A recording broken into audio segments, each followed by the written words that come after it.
Hi everyone. तो आज की क्लास में हम स्टार्ट करने जा रहे हैं एक नया टॉपिक जिसका नाम है MAT, minimum alternate tax, section 115 JB। Class को स्टार्ट करने से पहले आपको बता देता हूं कि आज की क्लास आपकी बहुत इंपॉर्टेंट है।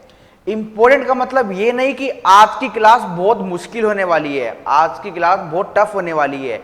मेरी कोई भी क्लास मुश्किल नहीं होती और ये वाली क्लास तो बिल्कुल भी मुश्किल नहीं होती। ठीक है, तो आज की क्लास में हम देखने जा रहे हैं मिनिमम ऑल्टरनेट टैक्स, या फिर इसको हम दूसरे शब्दों में बोलते हैं tax on book profit, section 115 JB। होता क्या है, ये सेक्शन हमारा सिर्फ और सिर्फ कंपनीज पर लगता है, सिर्फ और सिर्फ कंपनीज पे लगता है। मतलब आपने जब एक बार कंपनी की इनकम को निकाल लिया, जैसे आपने पांचों हेड को कैलकुलेट करा, सेट ऑफ के प्रोविजन लगाए, क्लबिंग के प्रोविजन लगाए, डिडक्शन के प्रोविजन लगाए, जो भी आपका सेट ऑफ था, पिछले साल का अनअब्जॉर्ब्ड डेप्रिसिएशन था, सबको माइनस करके टोटल टैक्सेबल इनकम आपने निकाल ली, जो भी आपने अभी तक सीखा। ठीक है, तो वो काम तो जरूर होगा, बट ये प्रोविजन कहता है कि आप एक बार इनकम को निकालो हमारे मुताबिक, आप एक बार इनकम को कैलकुलेट करो जैसा हम बताएंगे। सेक्शन 115 JB कहता है मैं बताऊंगा कि कंपनी तेरी इनकम कितनी, और मैं ही बताऊंगा कि तेरी इनकम पे टैक्स कितना। मतलब जो हमने अभी तक टैक्स रेट पढ़े वो तो आपके नॉर्मल प्रोविजन में लगते ही लगते हैं। 115 JB अपनी बात कहता है, ये अपना टैक्स रेट बताता है। सर दो टैक्स पे कौन सा करना है, तो इन दोनों में, मतलब नॉर्मल प्रोविजन से जो टैक्स आया उसको कंपेयर करेंगे 115 JB के टैक्स से, और जो भी हायर होगा वो पे होगा। तो सिमिलरली मैं अगर आपको एक ब्रीफ दूं, अगर मैं आपको एक ब्रीफ दूं मैट के बारे में कि मैट में आपको क्या करना है, तो चलिए एक बार लिख लेते हैं। तो हमारा आज का टॉपिक है minimum alternate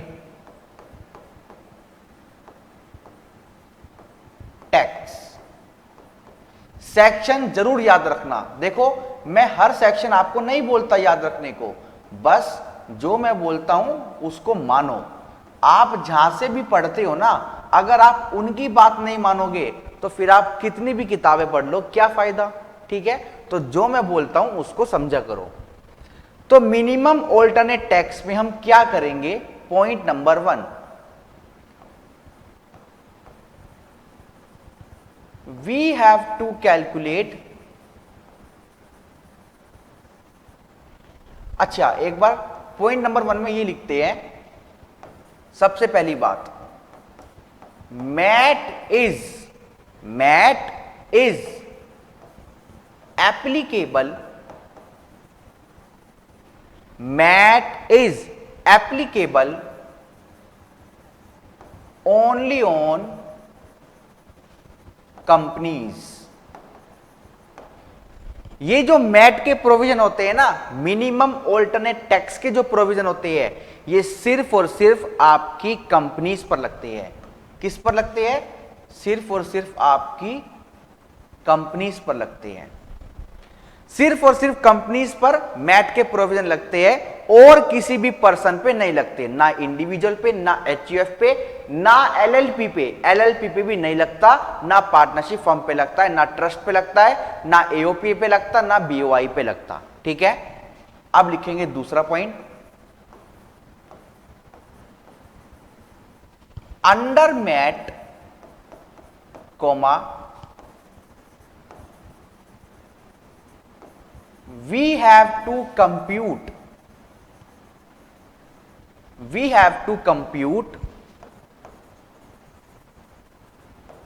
income of company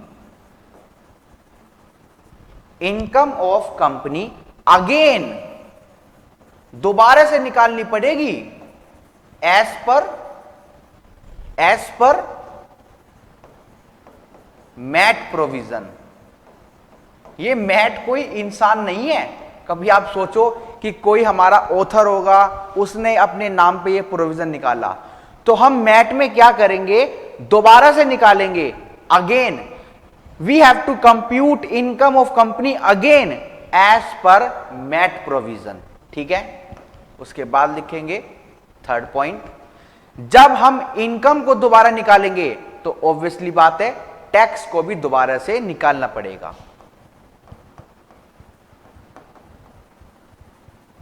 similarly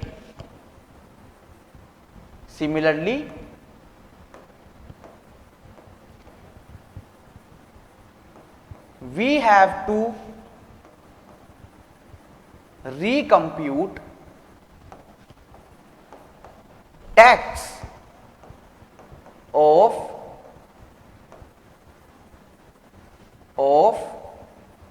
such company as per MAT. यहां पर भी मैट भाई की बात माननी पड़ेगी, जो भी मैट भाई बोलेंगे उनकी बात हमें माननी पड़ेगी। अभी मैट भाई क्या कहते हैं, इनकम कैसे निकलती है, क्या टैक्स रेट होता है, अभी सारी चीजें हम धीरे धीरे पढ़ेंगे। ठीक है, नेक्स्ट फोर्थ पॉइंट, देन उसके बाद हम क्या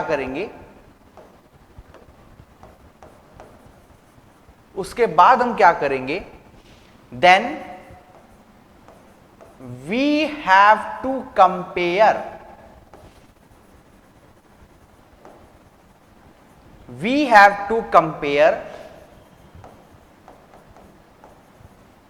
mat, sorry, we have to compute tax. हमको टैक्स कंपेयर करना है जो हमने मैट के प्रोविजन पे निकाला विद टैक्स। टैक्स को टैक्स से कंपेयर करेंगे, कौन से टैक्स से, tax as per regular provision, जो भी आप अभी तक पढ़ते आ रहे हो, जो भी आप अभी तक फॉलो करते आ रहे हो, tax as per regular provision. ठीक है, हम दोनों को कंपेयर करेंगे और नेक्स्ट लाइन में लिखेंगे and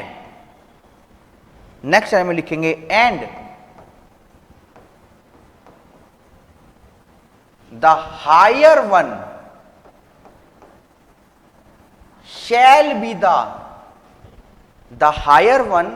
shall be the final tax liability।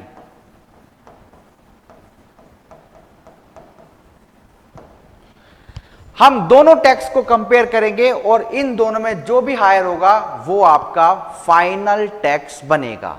ठीक है, पॉइंट क्लियर है। अब मैं आपको यह बताता हूं कि ये आपने जो इनकम निकाली मैट के अकॉर्डिंग, ये जो आपने इनकम निकाली मैट के अकॉर्डिंग, इसको हम बोलते हैं बुक प्रॉफिट। क्या बोलते हैं, बुक प्रॉफिट। अब ये बुक प्रॉफिट मतलब जो आपने इनकम निकाली ना मैट के अकॉर्डिंग, मैट के प्रोविजन को फॉलो करके, इस इनकम को बोलते हैं बुक प्रॉफिट। क्लियर है। अब मैं आपको बताता हूं कि ये बुक प्रॉफिट कैसे निकलता है।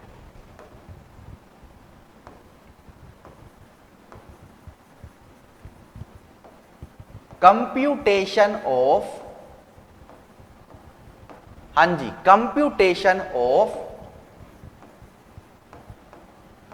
बुक प्रॉफिट एज पर कौन सा सेक्शन, वही जो हमने अभी पढ़ा, एज पर सेक्शन जो हम पढ़ रहे हैं 115 जेबी। ठीक है, ये बुक प्रॉफिट क्या होता है आइए मैं आपको बताता हूं। अच्छा सा फॉर्मेट बनाएंगे, सुंदर सा लिखेंगे पर्टिकुलर्स और इधर आपका अमाउंट का कॉलम। सो बेसिकली एक कंपनी के केस में कंपनी क्या बनाती है sir, profit and loss account बनाती है, बट कंपनी कंपनीज एक्ट के शेड्यूल 3 को फॉलो करती है। ठीक है, तो हम लैंग्वेज भी उसी हिसाब से लिखेंगे, जैसे हम पीजीबीपी में लिखते हैं profit as per profit and loss account, यहां पर भी हम लिखेंगे नेट प्रॉफिट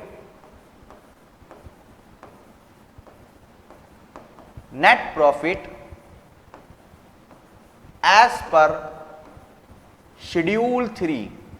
कंपनीज एक्ट के शेड्यूल 3 में बैलेंस शीट बताई जाती है ना, ऑफ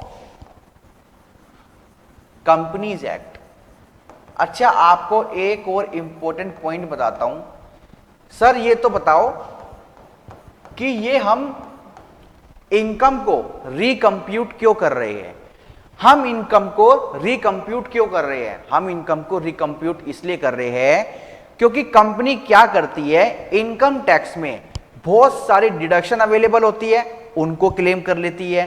पीजीबीपी में बहुत सारे खर्चे होते हैं, उनको क्लेम कर लेती है। मतलब कंपनी प्रॉफिट अर्न कर रही है, कंपनी प्रॉफिट को अर्न कर रही है, बट वो बहुत सारी डिडक्शन लेकर, बहुत सारी एग्जम्पशन लेकर, खर्चों को माइनस करके अपना प्रॉफिट कम दिखा देती है लास्ट में, और टैक्स नहीं देती या टैक्स कम देती है। तो जब ये सारे केसेस बढ़ते गए तो फिर मैट के प्रोविजन का इंट्रोडक्शन हुआ। ठीक है, मैट के प्रोविजन आए। मैट के प्रोविजन ने कहा कि कंपनी तेरी इनकम को हम दोबारा निकालेंगे, और कैसे? हम तेरा प्रॉफिट लेंगे जो भी तूने बैलेंस शीट में डिक्लेयर किया कंपनीज एक्ट के अकॉर्डिंग। हम पीजीबीपी में प्रॉफिट नहीं लेंगे, जो पीजीबीपी से income I, total taxable income under the head PGBP, उसको टच नहीं करेंगे। एक बार इनकम की पिटाई तो आपकी पीजीबीपी में हो चुकी, तो जो पिटी हुई इनकम आई है उसको नहीं लेंगे हम तो ग्रॉस इनकम उठाएंगे जो आपकी प्रॉफिट एंड लॉस अकाउंट में नेट प्रॉफिट के नाम पर आ रही है। जो वहां उठाई थी वो यहां उठाएंगे, कहने का मतलब ये है। ठीक है, ये नेट इनकम पीजीबीपी की नहीं है, ये वो नेट प्रॉफिट है जो आपने पीजीबीपी के टाइम पर उठाया था। ठीक है, अब हम इसमें क्या करेंगे, ऐड लेस। अब कुछ आइटम यहां पे ऐड होंगे, कुछ आइटम यहां पर क्या होंगे, ऐड होंगे, और कुछ आइटम यहां पर लेस होंगे। ठीक है जी,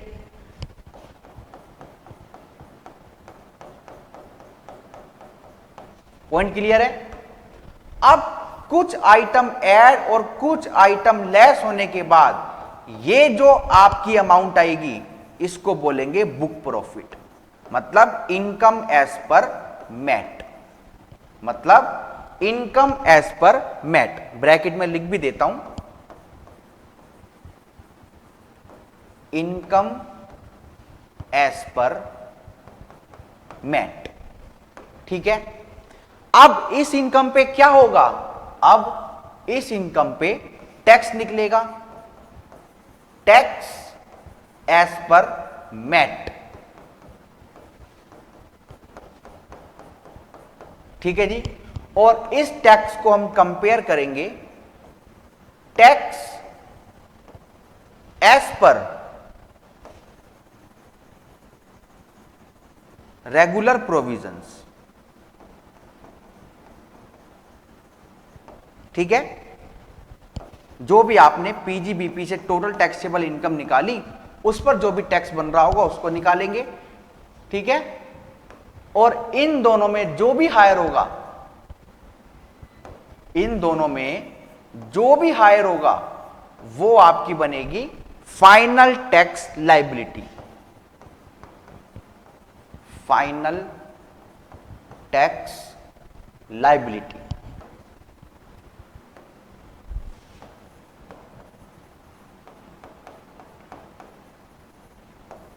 ठीक है जी, उसके बाद आप क्या करेंगे, उसके बाद इसमें सरचार्ज ऐड करेंगे अगर कोई है, इसमें से मार्जिनल रिलीफ माइनस करेंगे अगर कोई है, और इसमें health and education cess add करेंगे।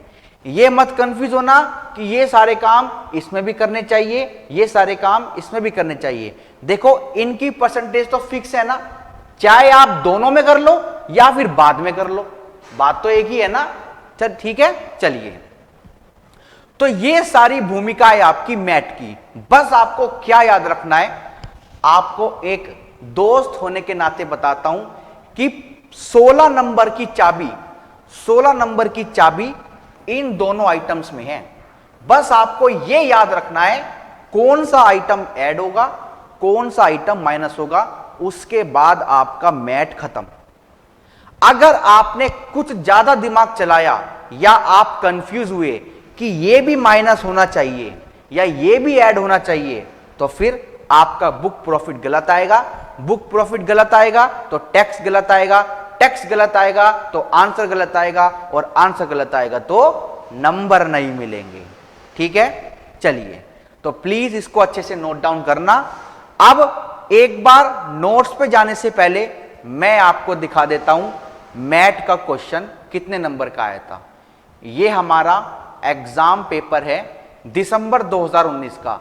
अभी वेबसाइट पे सिर्फ यही अवेलेबल था, मतलब वो ढूंढना पड़ेगा, वो तो कोई बात नहीं।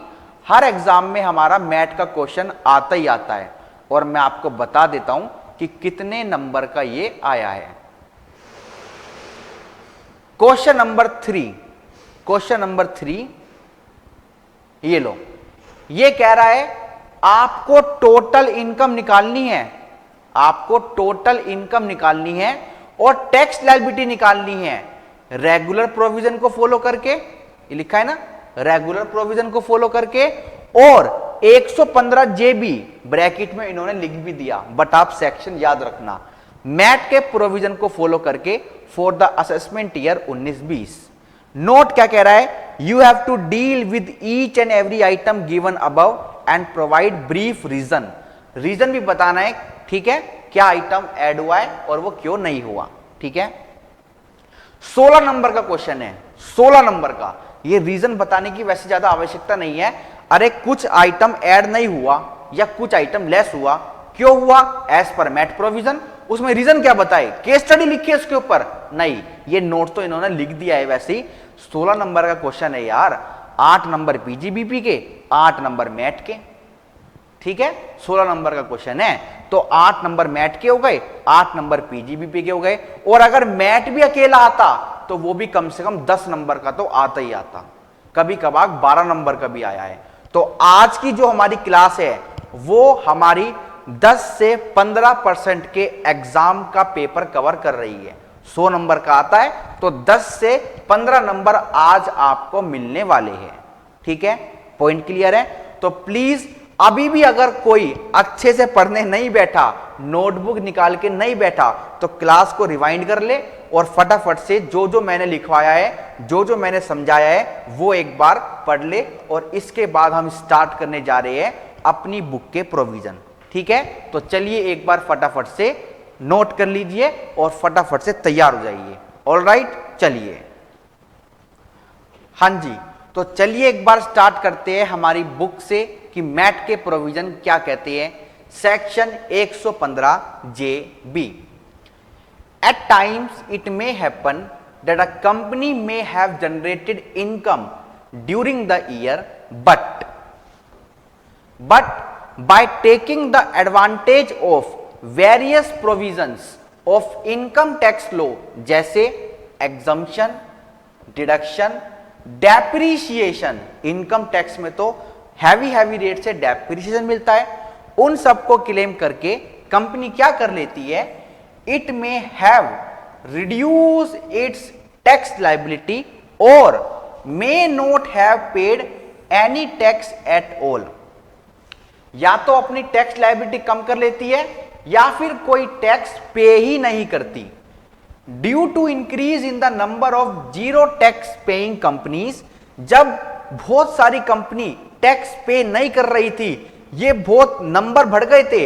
हमारे देश में कंपनी रजिस्टर्ड है 1 लाख, टैक्स दे रहे हैं सिर्फ 100 आदमी। तो जब बाकी कंपनीज ने ये घपलेबाजी करना स्टार्ट कर दिया तो मैट इंट्रोड्यूस हुआ। MAT was introduce by the Finance Act 1987 with effect from assessment year 1988-1989। तो ये डेट भी याद रखना, क्या पता एमसीक्यू में आ जाए कि बताइए मैट का इंट्रोडक्शन कब हुआ था और ये कौन से असेसमेंट ईयर से लागू हुआ था। मैट एप्लीकेबल टू, मैट किस किस पर लगता है? एनी कंपनी, कोई भी कंपनी हो, कोई भी कंपनी हो, चाहे वो इंडियन कंपनी हो, चाहे वो फॉरेन कंपनी हो, चाहे वो रेजिडेंट कंपनी हो, चाहे वो नॉन रेजिडेंट कंपनी हो, चाहे वो क्लोजली हेल्ड कंपनी हो या फिर वाइल्डली हेल्ड कंपनी हो, सब्सिडरी हो, होल्डिंग हो, एसोसिएट हो, कोई भी हो, सबके ऊपर मैट लगेगा। कंपनी का सी देखते ही ये जान लेना कि मैट जरूर लगेगा। ठीक है, आगे चलते हैं। Tax rate under MAT. अब आया कि टैक्स एज पर मैट जो निकलेगा उसका रेट क्या होगा। Such book profit shall be deemed to be the income, total income of the assessee. उस बुक प्रॉफिट को हम क्या मानेंगे कि यह है आपकी असली टोटल इनकम, जो आपने निकाली उसको भूल जाओ। And the tax payable by the assessee on such total income, मतलब बुक प्रॉफिट,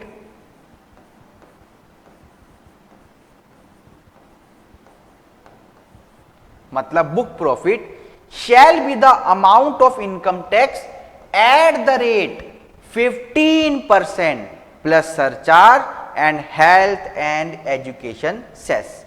तो जो हमने ये टैक्स निकाला ना, टैक्स एज पर मैट, तो यहां पे लिख लेते हैं टैक्स एट द रेट, दूसरे पेन से लिखते हैं वरना मिल जाएगा ये, tax at the rate 15% of book profit as per MAT. तो जो भी बुक प्रॉफिट आएगा उसका 15% आपको निकालना है। ठीक है, रेट याद रखना। अगर आपका business international financial service centre में है तो ये 15% की जगह 9% निकालना है, आपको थोड़ा फायदा मिलेगा। Where the assessee is a unit located in an international financial service centre and derives its income, ये याद रखना, and derives its income solely in convertible foreign exchange. ये जो आपकी सारी की सारी इनकम है ये कन्वर्टेबल फॉरेन एक्सचेंज में होनी चाहिए, तभी 9% का आपको ये बेनिफिट मिलेगा, वरना 15% मैट लगेगा। दोनों का बुक प्रॉफिट निकलेगा सेम, जैसे अभी हम सीखने जाएंगे। कुछ इंपॉर्टेंट पॉइंट है हमारे पास। जिन कंपनी पर मैट लगता है, उनको एक फॉर्म फाइल करना है इनकम टैक्स की रिटर्न से पहले। Form number 29B, form number 29B, आइए एक बार पढ़ते हैं। रिपोर्ट फ्रॉम अकाउंटेंट, अकाउंटेंट मतलब practising chartered accountant. Every company to which this section applies shall upload a report in the prescribed form। Form क्या होगा? 29B। फ्रॉम एन अकाउंटेंट, यानी कि प्रैक्टिसिंग चार्टर्ड अकाउंटेंट, वो अकाउंटेंट्स आप क्या करेंगे? Certify करेंगे that the book profit has been computed in accordance with the provision of this section। Practising chartered accountant sign करेंगे, फॉर्म्स में भरेंगे कि जो बुक प्रॉफिट हमने निकाला है वो मैट के अकॉर्डिंग बिल्कुल ठीक है, और 1 महीना पहले अपनी ड्यू डेट की रिटर्न से फाइल करेंगे, 1 month prior to the due date of filing of the return of income. आजकल हमारा पोर्टल चेंज हो गया है, तो अगर आप अपनी कंपनी की रिटर्न फाइल करोगे तो वो आपको नोटिफिकेशन देगा कि you have not filed form number 29B। तो form number 29B is mandatory, वरना आपके पास नोटिस आने के चांसेस हैं। ठीक है, चलिए आगे। Life insurance business, the provision of this section, मतलब mat, shall not apply to any income accruing or arising to a company from life insurance business. Life insurance business referred to in section 115B. Life insurance company पर mat के provision नहीं लगते।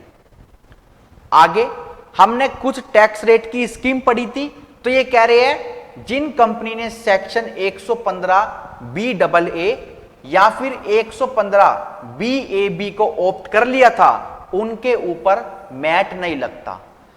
The provision of this section यानी कि mat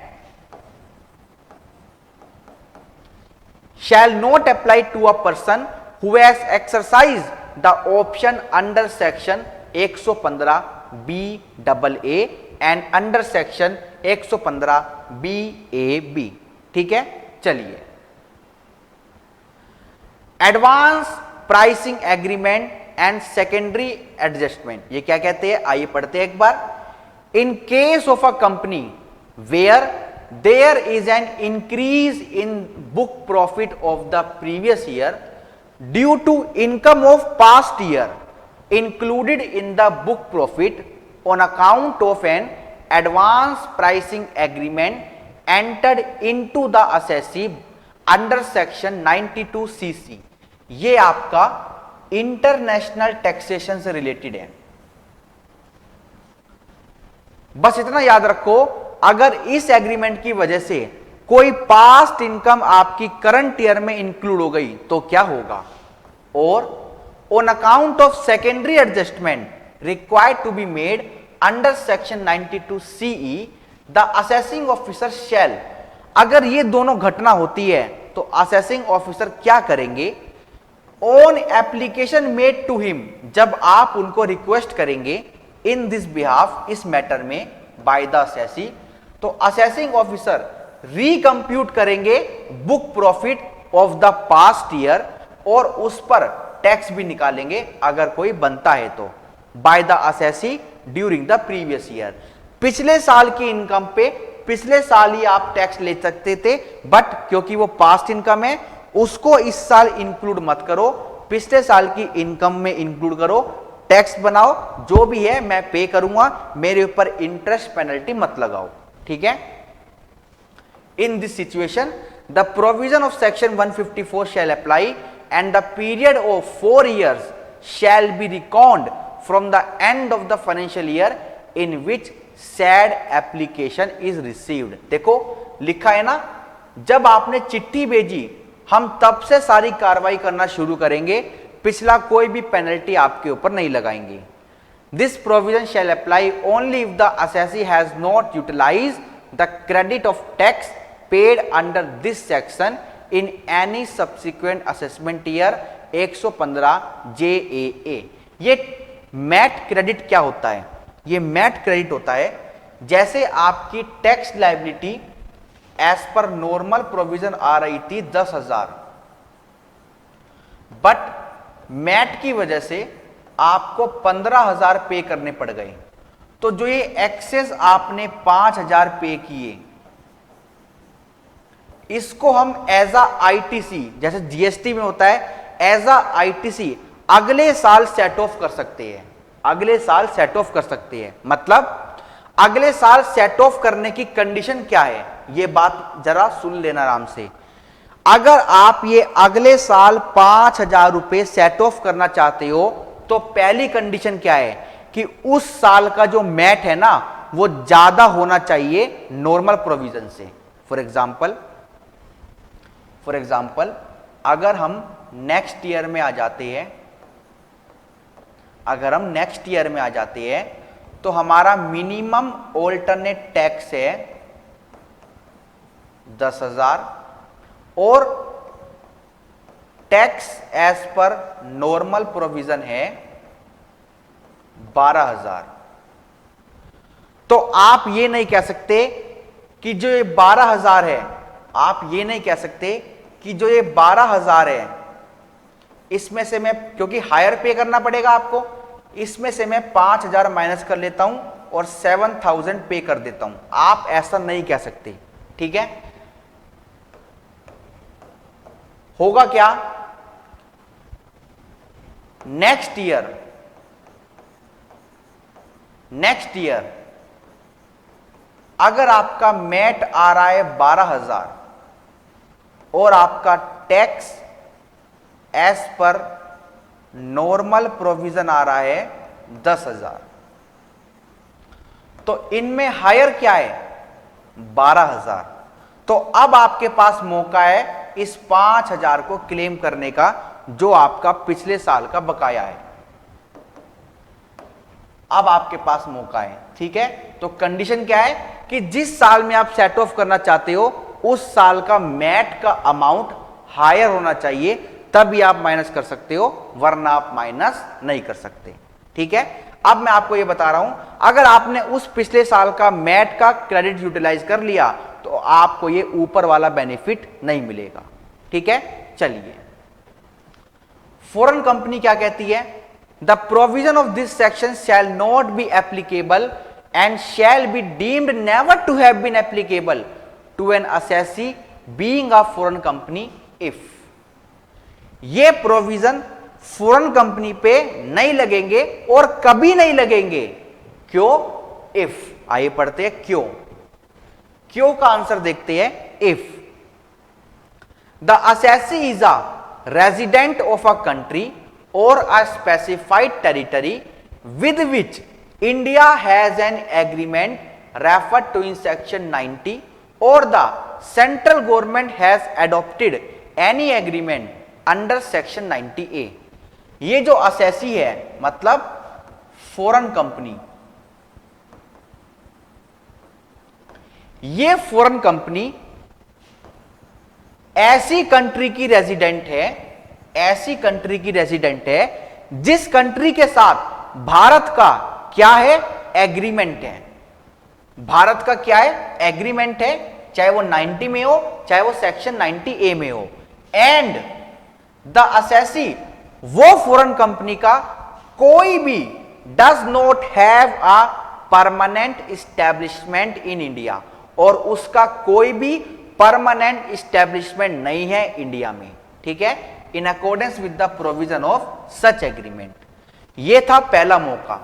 और the assessee मतलब वही foreign company is a resident of a country with which India does not have an agreement of the nature referred above, जो भी हमने एग्रीमेंट के ऊपर बात करी। And the assessee is not required to seek registration under any law for the time being in force relating to companies।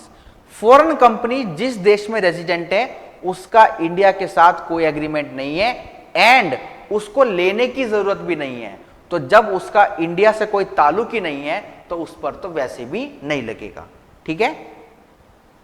आगे, is MAT applicable on presumptive income of foreign company.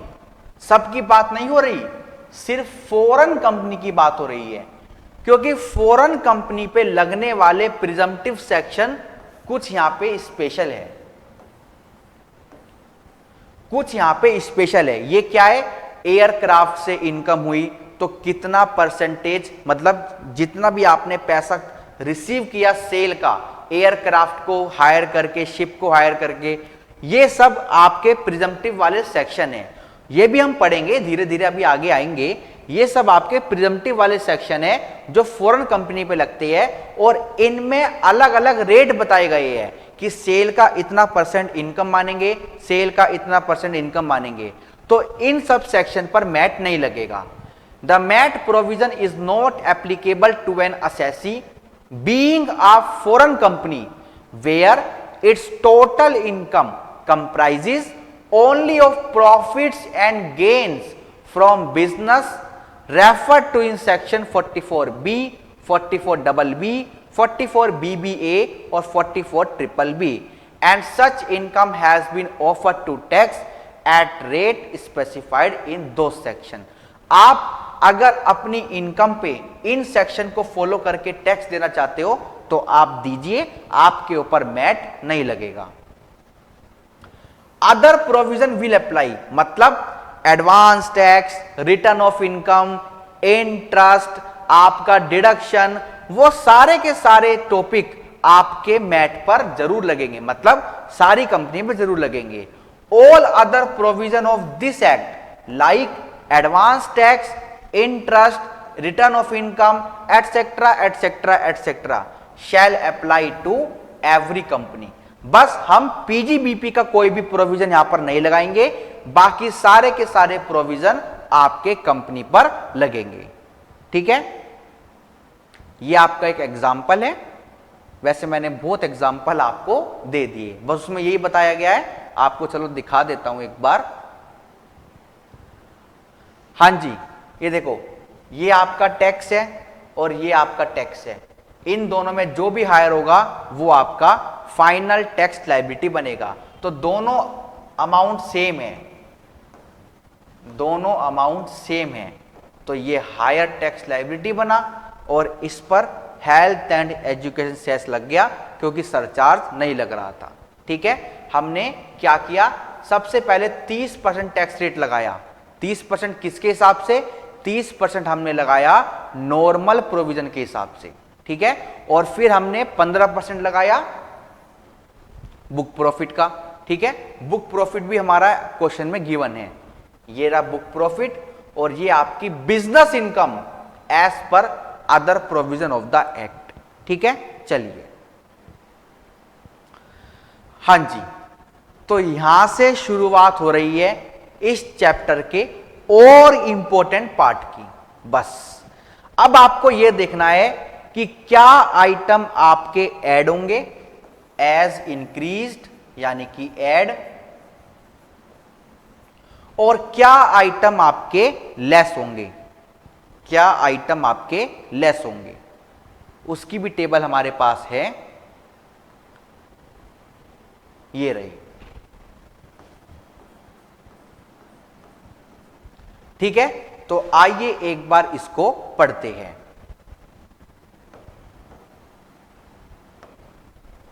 चलिए,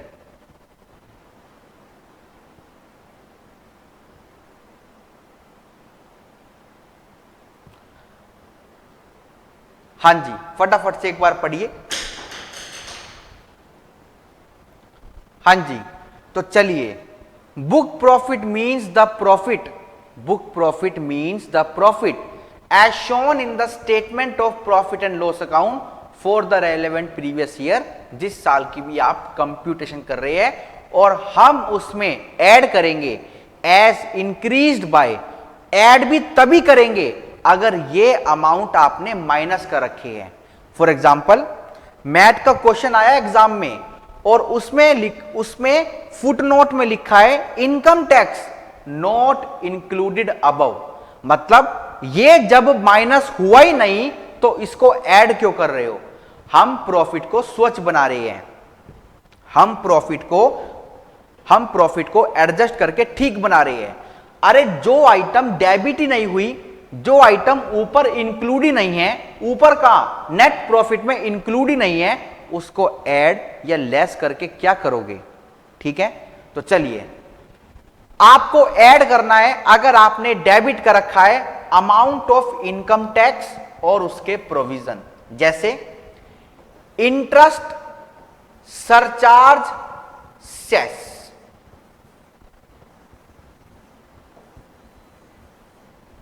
और ये चौथा, 1, 2, 3, 4, इन चारों को छोड़कर अगर आपने और कोई पांचवी चीज ऐड कर दी जैसे पेनल्टी, फी, तो आपका क्वेश्चन गलत, आप बर्बाद, आपके नंबर नहीं आएंगे, आप फेल हो जाओगे। इनकम टैक्स का अमाउंट है, इंटरेस्ट का अमाउंट है, सरचार्ज का अमाउंट है, सेस का अमाउंट है। यही चार अमाउंट अगर डेबिट हो रखे हैं तो ही ऐड करने हैं, वरना नहीं। कोई एसटीटी, सीडीटी, डीडीटी, सेस तो है, चलो यहां पे कोई अगर अदर अमाउंट है तो वो आपको ऐड नहीं करना, और ये भी तभी करने हैं अगर ये डेबिट हो रखे हैं। आगे चलते हैं। The amounts carried to any reserve, आप अगर कोई रिजर्व बनाते हो तो आपका प्रॉफिट कम हो जाता है, तो प्रॉफिट कम तो टैक्स कम, बट आपको हम ऐसा नहीं करने देंगे। अगर आपने कोई भी रिजर्व बनाया तो तो हम उसको क्या करेंगे, ऐड करेंगे। ठीक है, चलिए एक बार हमें ना इन पे नंबर डाल लेते हैं। ये आपका हो गया 1, ये आपका हो गया 2। Third, the amount set aside to provision made for meeting uncertain liability. जो खर्चा सर्टेन नहीं है, बिना बात का प्रोविजन बना रहे हो, प्रॉफिट कम कर रहे हो, टैक्स कम कर रहे हो, तो हम ऐसा नहीं होने देंगे। अगर आपने कोई अनअसर्टेन्ड लायबिलिटी का प्रोविजन बनाया है तो हम उसको एड बैक कर देंगे। Any provision made to meet uncertain liability like provision for gratuity और future losses should be added back. However, if the provision for gratuity has been made on the basis of actuarial valuation, सिर्फ और सिर्फ gratuity के लिए बोल रहे हैं, सिर्फ और सिर्फ ग्रेच्युटी के लिए बोल रहे हैं। ये कह रहे हैं अगर ग्रेच्युटी का जितना भी प्रोविजन बनना था उसकी प्रॉपर वैल्यूएशन हुई, किसी एक्चुरियल प्रोफेशनल ने करी, तो वो अब असर्टेन हो गया, वो अब असर्टेन हो गया और वो अब एड बैक नहीं होगा, वो अब एड बैक नहीं होगा, उसकी छूट आप ले सकते हो। ठीक है, तो ये था आपका आइटम नंबर 3। आगे चलते हैं, item number 4, the amount by way of provision for losses of subsidiary company. अगर आपने किसी सब्सिडरी कंपनी के लॉसेस को डेबिट कर रखा है अपने प्रॉफिट एंड लॉस अकाउंट में, तो हम उसको ऐड बैक करेंगे, आइटम नंबर 4। ठीक है, ये सारे के सारे आइटम आपके टिप्स पर होने चाहिए, इनको पीजीबीपी के प्रोविजन के साथ मिक्स मत करना। पीजीबीपी के प्रोविजन कुछ और बात बोलते हैं, खर्चों से रिलेटेड, इनकम से रिलेटेड, और मैट के प्रोविजन अलग बात बोलते हैं। ठीक है, चलिए आगे चलते हैं। 5th, the amount of dividend paid और प्रपोज्ड। अगर आपने डिविडेंड पे कर दिया या पे नहीं करा, अभी प्रपोज कर दिया बट डेबिट कर दिया प्रॉफिट एंड लॉस अकाउंट में, तो दोनों आइटम आपके ऐड हो जाएंगे। 6th, the amount of expenditure relatable to any income to which section 10, 11, 12 apply. देखो, जो इनकम एग्जम्प्ट होती है उसके खर्चों को आप कैसे क्लेम करोगे, ये तो नाजायज है। एक तो हम आपकी इनकम को एग्जम्प्ट कर रहे हैं, फॉर एग्जांपल आपकी एग्रीकल्चर इनकम, और उसमें से आप हमसे खर्चों की डिडक्शन ले रहे हो, तो वो गलत है। तो अगर आपने किसी खर्चे की डिडक्शन ले रखी है, जो खर्चा किससे रिलेटेड है, एग्जम्प्टेड इनकम से, सेक्शन 10, सेक्शन 11 ट्रस्ट का, सेक्शन 12 ट्रस्ट का, तो ऐसे खर्चे अगर आपने डेबिट कर रखे हैं तो हम उनको ऐड बैक कर देंगे। ठीक है, आगे चलते हैं। 7th, the amount of expenditure, the amount of expenditure relatable to income being share of profit from AOP if such share is exempt under section 86।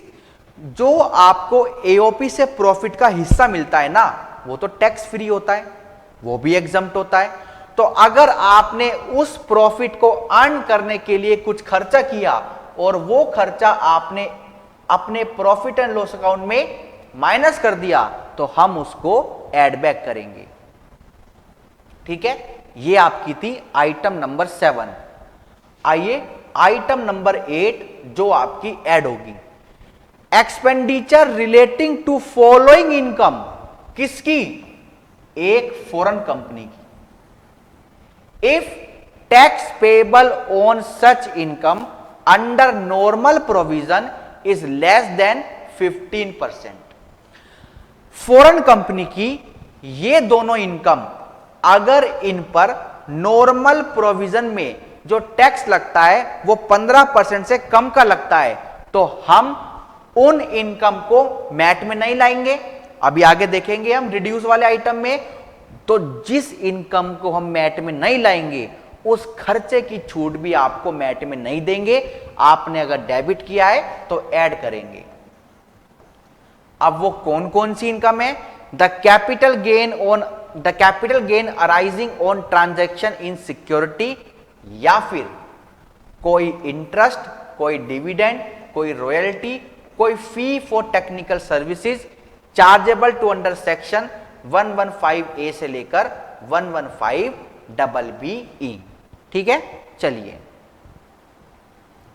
Next, अगर आपने कोई नोशनल लॉस को डेबिट कर रखा है तो उसको ऐड करेंगे। अब ये नोशनल लॉस किस पर? आइटम आपकी कौन सी है? आइटम नंबर आपकी है 9। हां जी, notional loss on transfer of a capital asset. और कैपिटल एसेट भी कौन सा? स्पेशल पर्पस व्हीकल या फिर कोई शेयर। ये स्पेशल पर्पस व्हीकल क्या होता है? स्पेशल पर्पस व्हीकल होता है, आपने एक कंपनी बनाई सिर्फ और सिर्फ अपने लॉस को सेट ऑफ करने के लिए या फिर अपना कुछ बिजनेस करने के लिए। मतलब वो एक फेक एंटिटी है और आपने उस एंटिटी को बेचा और उसको बेचने पर आपको लॉस हुआ। और बेचा किसको? एक बिजनेस ट्रस्ट को बेचा और उस बिजनेस ट्रस्ट के बदले में क्या ले लिए? यूनिट्स ले लिए। पैसा नहीं लिया, यूनिट्स ले लिए। तो हम क्या करेंगे?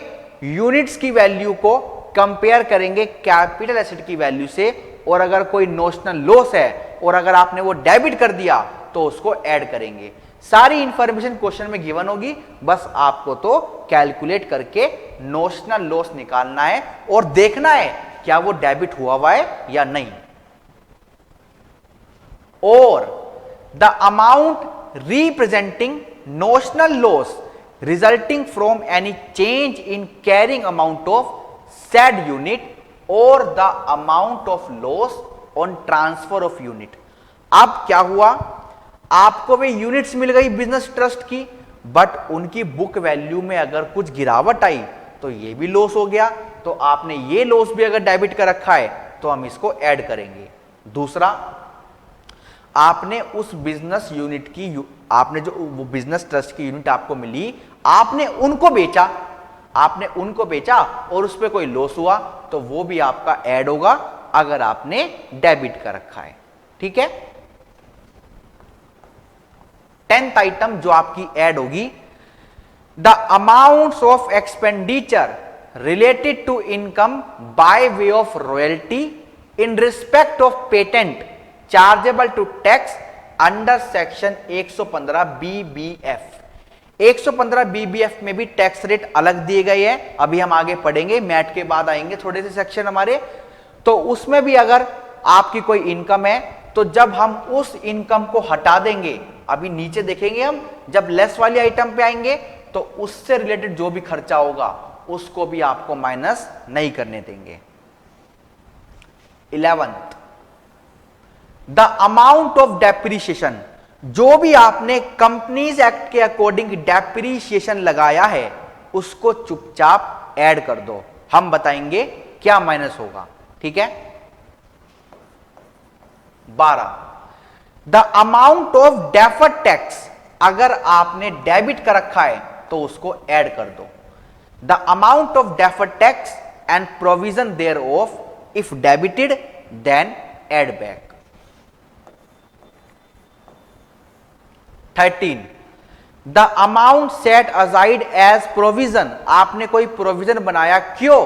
क्योंकि आपको डर था कि आपकी किसी एसेट की वैल्यू गिर जाएगी, तो आपने पहले से ही प्रॉफिट में से प्रोविजन बना लिया, तो आपने गलत किया, हम इसको ऐड करेंगे। ठीक है, 14th, द अमाउंट स्टैंडिंग। जो अमाउंट आपका खड़ा है, मतलब बकाया है, किसमें? रिवैल्यूएशन रिजर्व अकाउंट में, रिलेटेड टू रिवैल्यूड एसेट। आपकी एसेट की वैल्यू बढ़ी तो जितनी भी वैल्यू बढ़ी, जितना भी पोर्शन बढ़ा, वो आपने रिवैल्यूएशन रिजर्व में डाल दिया। ऑन द रिटायरमेंट और डिस्पोजल ऑफ सच एसेट। जब आप उस एसेट को बेच देंगे, जैसे आपको एक एग्जांपल देता हूं।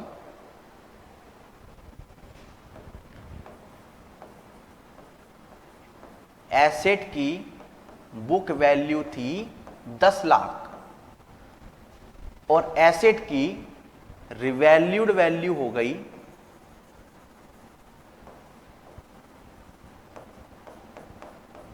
11 लाख। तो जो ये 1 लाख रुपए आपके पास आए हैं ये आपने रिवैल्यूएशन रिजर्व में डाल दिए, ये आपने रिवैल्यूएशन रिजर्व में डाल दिए। अब आपने क्या किया, इस एसेट को बेच दिया, राइट ऑफ कर दिया, कुछ भी कर दिया, आपके पास से ये चला गया। तो अगर आपने रिवैल्यूएशन रिजर्व को, अगर आपने रिवैल्यूएशन रिजर्व को क्रेडिट नहीं किया प्रॉफिट एंड लॉस अकाउंट में, मतलब जब आपने एसेट बेचा तो इस रिवैल्यूएशन रिजर्व की एंट्री बननी चाहिए थी ना। एंट्री क्या बनती, revaluation reserve account debit, revaluation reserve account debit to profit and loss account. 1 lakh 1 lakh. अगर आपने ये कर दिया तो ठीक है, बट अगर आपने ये नहीं किया तो हम करेंगे, यानी कि इसको ऐड करेंगे। ठीक है, ये मत समझना ये कि सारे खर्चे ही ऐड करेंगे, ये आपका फायदा है। ठीक है, तो अगर आपने रिवैल्यूएशन रिजर्व को ट्रांसफर नहीं किया पीएनएल अकाउंट में तो हम करवाएंगे, हम उसको प्रॉफिट एंड लॉस अकाउंट में ऐड कर देंगे। ठीक है, चलिए अब आते हैं 15th आइटम पे, और ये आपकी लास्ट आइटम है जो आपकी ऐड होगी। Gain on transfer of units of special purpose vehicle. ऊपर आपका लॉस हुआ था, ऊपर आपका लॉस हुआ था, नीचे अगर गेन हुआ तो क्या होगा, gain on transfer of units of special purpose vehicle computed by taking into account the cost of the share exchange with the unit referred to in said clause, यानी बिजनेस ट्रस्ट की unit. और अगर carrying amount में कुछ change आता है और वो चेंज पॉजिटिव होता है यानी गेन होता है तो हम उसको ऐड करेंगे। ठीक है, तो भाई कुल मिला के हमारे पास कितने आइटम्स आए हैं जो आपके ऐड होंगे, हमारे पास आए हैं 15 आइटम्स। एक एक आइटम मैंने आपको अच्छे से बताया, हमारे पास 15 आइटम्स आए हैं जो ऐड होंगे। आइए अब फटाफट से उन आइटम्स पे चलते हैं जो आपके लेस होंगे। ठीक है, मतलब क्या होगा, अरे ये आपका प्रॉफिट है, बस इसमें ये सब आइटम ऐड होंगे जो हमने अभी पढ़े 15, और जो हम अभी पढ़ रहे हैं वो माइनस हो जाएंगे। सिंपल सा टॉपिक है, बट आपको ध्यान रखना है आइटम्स क्या क्या है। चलिए, and such profit as per P&L account will be reduce by, किससे रिड्यूस करेंगे, पहला the amount withdrawn from any reserve or provision if any such amount is credited to statement of profit and loss account because profit got increased।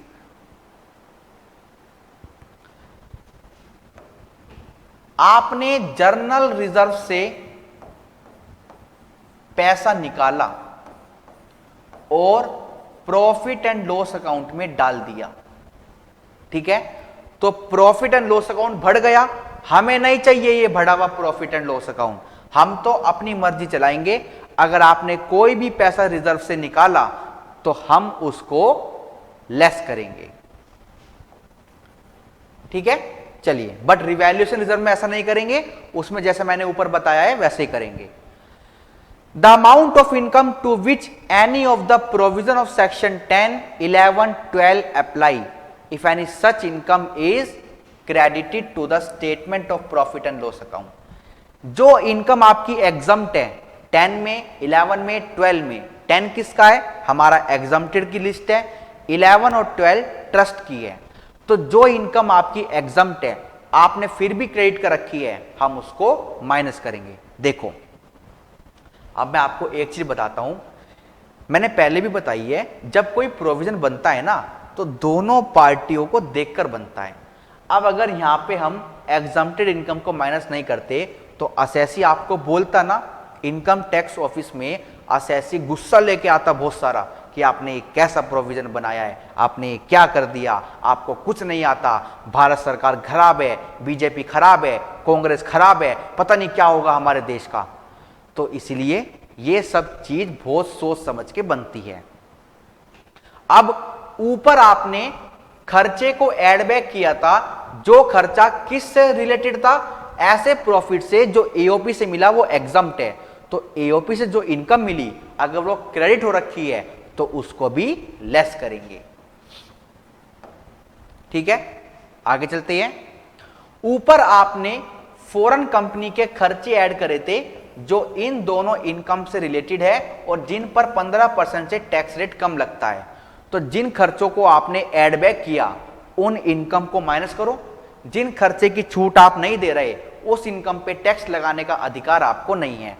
तो कुछ item आपके ऊपर वाले ही है, बस वहां पे खर्चे थे, यहां पे इनकम है। Following income of a foreign company if tax payable on such income under normal provision is less than 15%। अगर 15% है ना तो कुछ नहीं होगा भाई। ठीक है, CBDT not trouble the foreign company on low tax rated income. तो वही दोनों इनकम है आपकी, capital gain arising on transaction in security और द इंटरेस्ट डिविडेंड रॉयल्टी और fee for technical services chargeable to tax under section 115A से लेकर 115BBE। चलिए फिफ्थ आइटम, ऊपर हमने नोशनल लॉस को ऐड किया था, हम यहां पे नोशनल गेन को माइनस करेंगे क्योंकि ये नोशनल है, ये असली थोड़ी है, ये नोशनल है। नोशनल की परिभाषा क्या होती है, जो असली नहीं होता। आपने कॉस्टिंग में भी पढ़ा होगा, इम्यूटेड कॉस्ट। ठीक है, जैसे आप अपनी दुकान में बिजनेस करते हो और बुक्स में लिख रहे हो रेंट, रेंट डेबिट 10,000, अरे भाई अपने आप को रेंट कैसे देगा, तो वो नोशनल खर्चा है। तो जो नोशनल गेन है जो हुआ ही नहीं उसको हम लेस करेंगे अगर आपने क्रेडिट कर रखा है।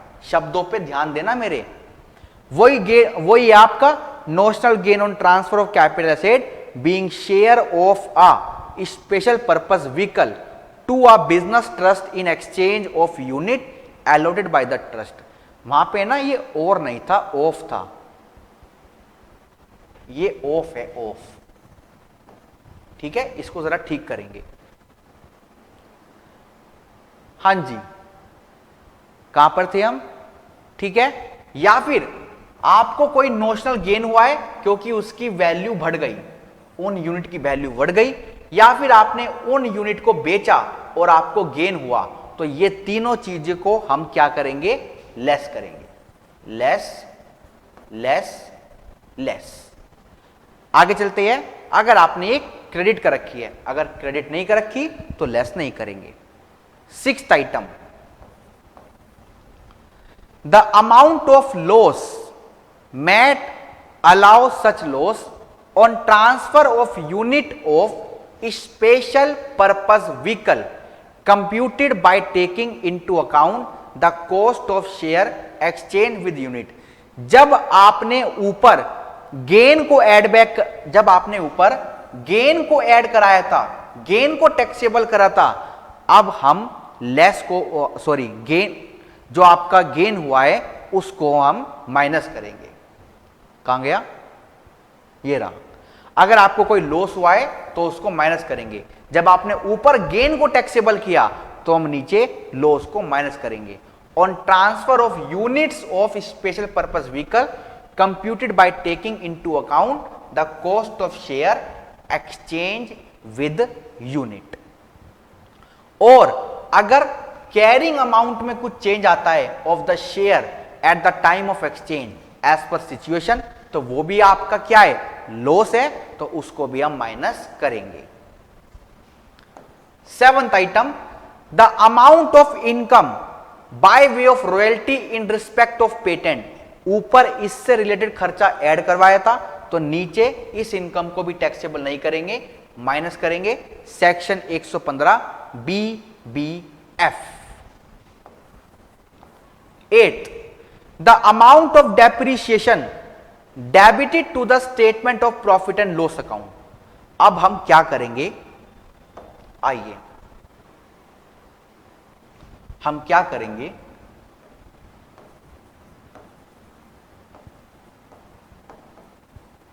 आपको क्वेश्चन में गिवन होगा डेप्रीशिएशन 10,000 रुपए। पॉइंट इंपॉर्टेंट है, याद रखना। इसमें लिखा होगा including depreciation ₹1,000 on revalued figure of asset. ये जो 10,000 रुपए का डेप्रीशिएशन है, इसमें 1,000 रुपए वो डेप्रीशिएशन है जो रिवैल्यूड फिगर पे लगा है। तो हम क्या करेंगे, ऊपर तो ये 10,000 का 10,000 ऐड कर देंगे, ऊपर तो 10,000 का 10,000 ऐड कर देंगे जो हमने ऊपर करा था। नीचे क्या करेंगे, इसी डेप्रीशिएशन को माइनस करेंगे, बट जो रिवैल्यूड फिगर पे डेप्रीशिएशन है उसको माइनस नहीं करेंगे। तो कुल मिला के हम यहां से 9,000 माइनस करेंगे।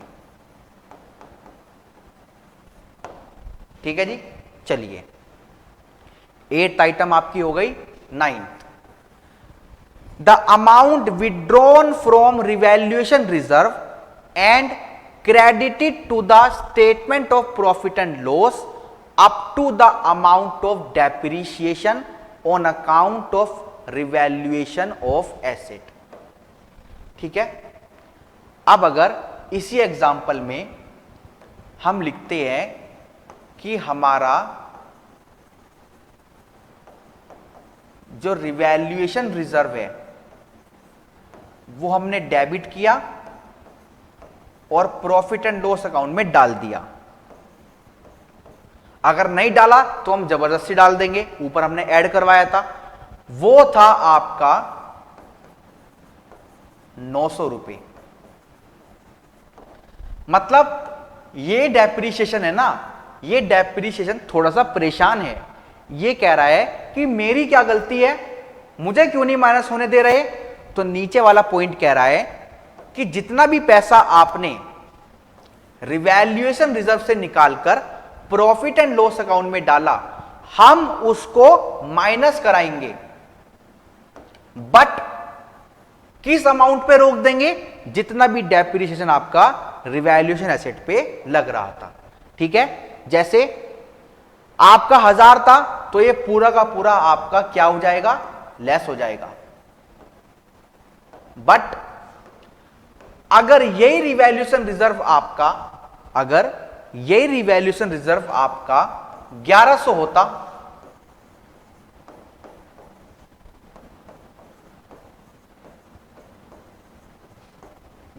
होता, तो माइनस फिर कितना अमाउंट होता, माइनस सिर्फ होता आपका ये पूरा का पूरा 1100 नहीं 1000, क्योंकि हम इसको किस अमाउंट पे रोक देंगे, डेप्रिसिएशन के अमाउंट पे रोक देंगे जो आपका रिवैल्यूड फिगर पे लगा।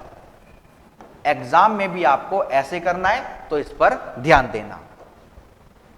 ये आपकी थी 9th item. 10th item, the amount of brought forward loss और unabsorbed depreciation whichever is less.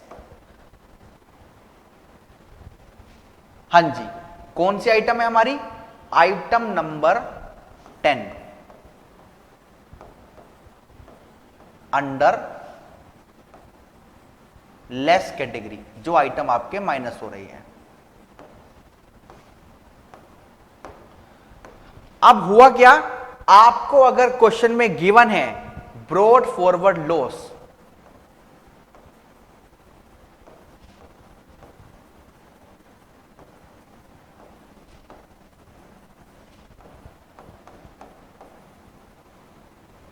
₹1,00,000 और क्वेश्चन में गिवन है unabsorbed depreciation.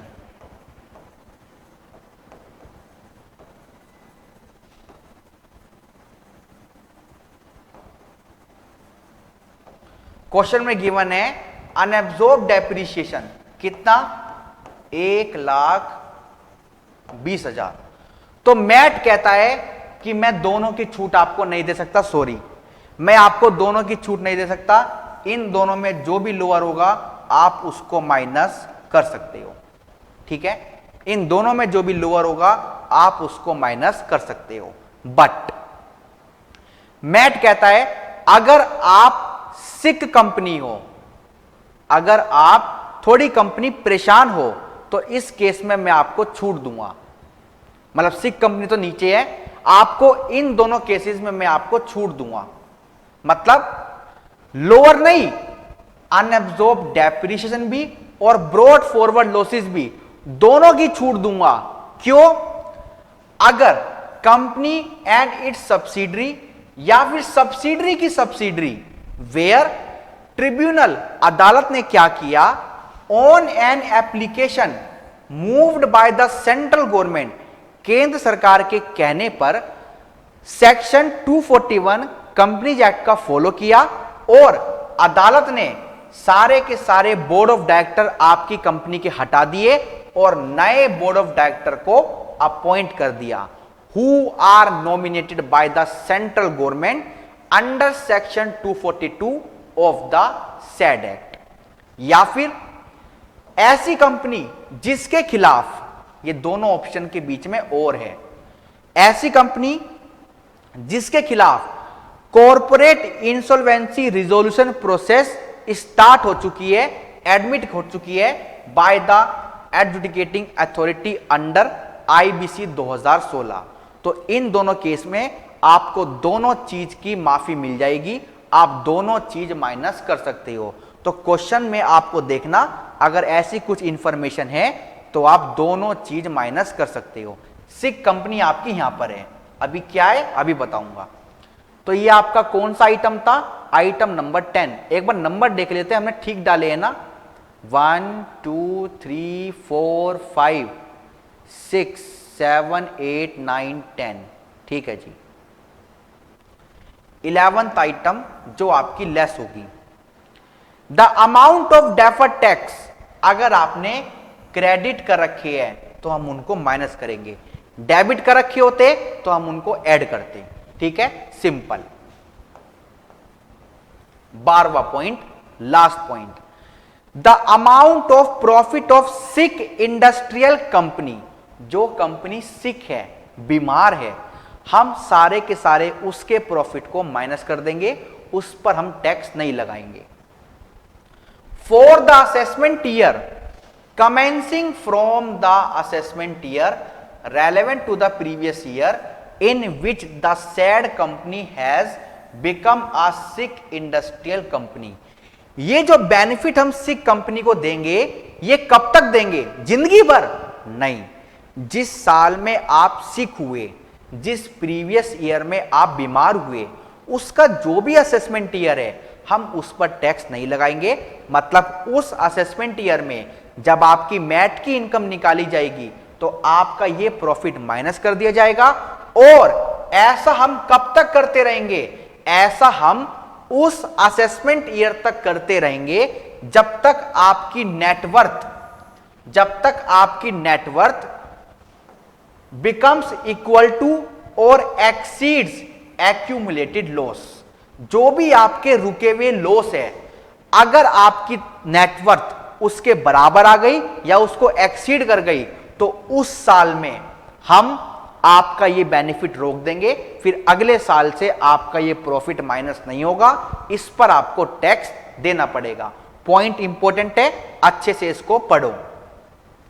The amount of profits of sick industrial company for the assessment year commencing from the assessment year relevant to the previous year, जिस साल में इन विच the said company has become a sick industrial company and ending with the assessment year during which the entire net worth of such company becomes या फिर equal to or exceed accumulated losses.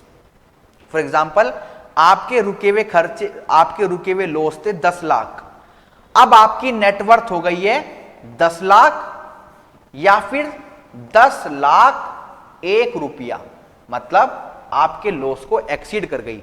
तो दोनों ही cases में अब इस साल आपका last benefit है, अगले साल आपका ये प्रॉफिट माइनस नहीं होगा। ठीक है। नेटवर्थ का मतलब क्या है? Paid up capital. अगर आपको एग्जाम में क्वेश्चन में नेटवर्थ सीधा नहीं गिवन तो पेड अप कैपिटल और फ्री रिजर्व को आप ऐड कर देंगे।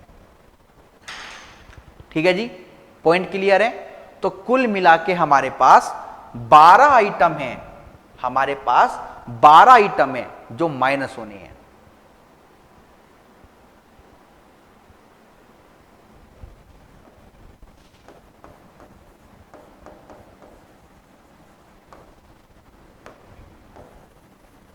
ठीक है जी, पॉइंट क्लियर है।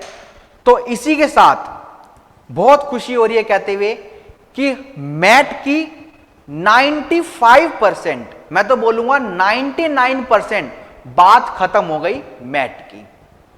अब क्या होगा? एक दो छोटे छोटे प्रोविजन है, जैसे मैं आपको पढ़ाऊंगा मैट क्रेडिट के बारे में। ठीक है, मैं आपको पढ़ाऊंगा रिटर्न के बारे में, कुछ क्वेश्चन भी हम करेंगे। तो उसके बाद ये सारा का सारा आपका जो खेल था खत्म हो जाएगा। बट फिर भी आप इस क्वेश्चन को सोल्व कर सकते हो, क्योंकि मैं सारी बातें बता चुका। मैट में और कुछ नहीं है, बस आपको क्या करना है?